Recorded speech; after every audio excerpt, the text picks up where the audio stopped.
నా జీవితం పట్ల దేవుడు కలిగి ఉన్న ప్రణాళిక ఎలా తెలుసుకోవాలి? దేవుని ప్రణాళిక, దేవుడు ఇచ్చినటువంటి బైబిల్ గ్రంథంలో నుంచి అందరి కోసం ఉన్న ప్రణాళిక అదే జనరల్ విల్ అని అంటారు. జనరల్ చిత్తము. ఇందులోనే దేవుని చిత్తం కనుక్కోవడానికి ఇంకొక ప్రశ్న కూడా ఉంది, అది కూడా ఇదే.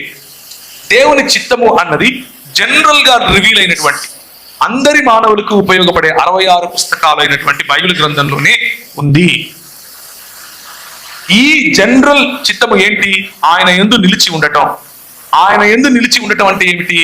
ఆయన చెప్పింది చేయటం. ఆయన చెప్పింది చేయటం అంటే ఏమిటి? ఆయన రాజ్యమును స్థాపించటం. పరలోకమందున మా తండ్రి నీ నామము పరిశుద్ధపరచబడును గాక, నీ రాజ్యము. ఎవరు చెప్తారు? నువ్వే తేవాలి. ఆయన రాజ్యమును తీసుకుని రావటం, ఆయన రాజ్యమును నువ్వు బ్రతికే ప్రాంతంలో స్థాపించటం, ఇది దేవుని చిత్తం. మంచిగా అన్నం వండింది, తెల్లగా పువ్వుల మాదిరి ఉంది, గోంగూర పప్పు చేసింది.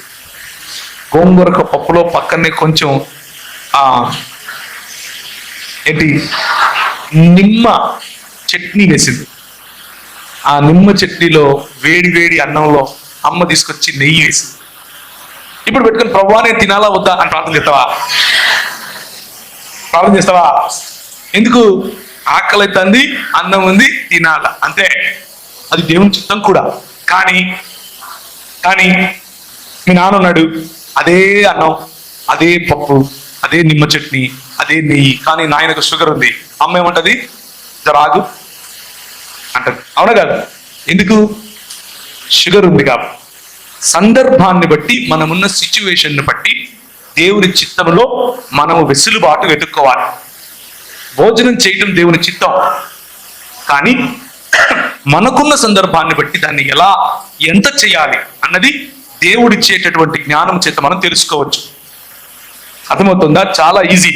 మనకు బయలుపరచబడినటువంటి బైబిల్లో ఉన్న చిత్తాన్ని జరుపుకుంటూ వెళ్ళిపోతే, దేవుని రాజ్య నియమాలను జరుపుకుంటూ పాటిస్తూ వెళ్ళిపోతే, స్పెసిఫిక్ గా ఉన్నటువంటి చిత్తం, ముఖ్యంగా పెళ్లి గురించి, ముఖ్యంగా కెరియర్ గురించి, ఏ ఉద్యోగంలోకి వెళ్ళాలి, ఏం చదవాలి, ఎవరిని పెళ్లి చేసుకోవాలి అన్నటువంటి సందర్భాల్లో దేవుని నియమాలను ప్రత్యేకంగా ఉంచుకుని, మిగిలిన పెరిఫెరల్స్ అంటే పైన ఆకులైనటువంటి వాటి గురించి మీ కుటుంబము మీరు కలిసి కూర్చుని మాట్లాడుకుని తీసుకునే నిర్ణయం పైన ప్రభు ఆశీర్వాదం ఉంటుంది.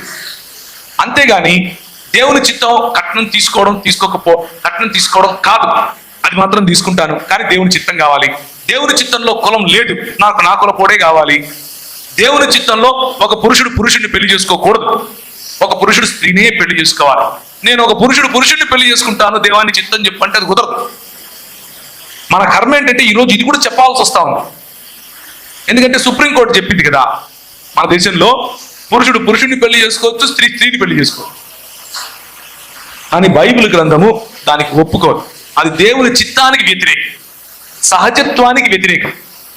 కాబట్టి దేవుని నియమాలు బైబిల్లో ఉన్నవి చీకటికి వెలుగుకు సంబంధం లేదు. ఒక విశ్వాసినే వివాహం ఆడాలి. ఒక విశ్వాసి అవిశ్వాసిని వివాహం ఆడితే ఎలా ఉంటుందంటే,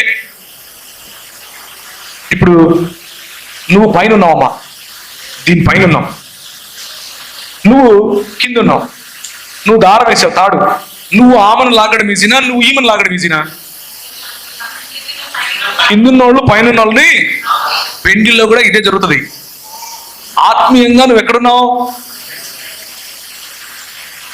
ప్రభువుని తెలుసుకొని వారు ఆత్మీయంగా ఎక్కడున్నారు? నువ్వు వాళ్ళను గుంజడం ఈజీనా, వాళ్ళు నిన్ను గుంజడం ఈజీనా? దీన్నే ఏమంటారంటే, నేను ప్రార్థనతో నా భర్తను జయిస్తాను. వద్దమ్మా, అంత సీన్ లేదు, వద్దమ్మా.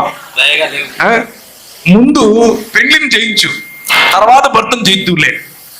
ముందు ప్రభు ఇచ్చిన ఆజ్ఞ ఏంటి? విశ్వాసిని పెళ్లి చేసుకోవాలి.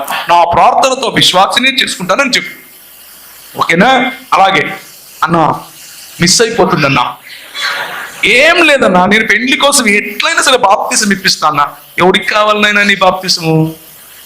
చీకటికి వెలుగుకు సంబంధం లేదు, అవి రెండు కలిసి ఒక చోట ఉండలేవు.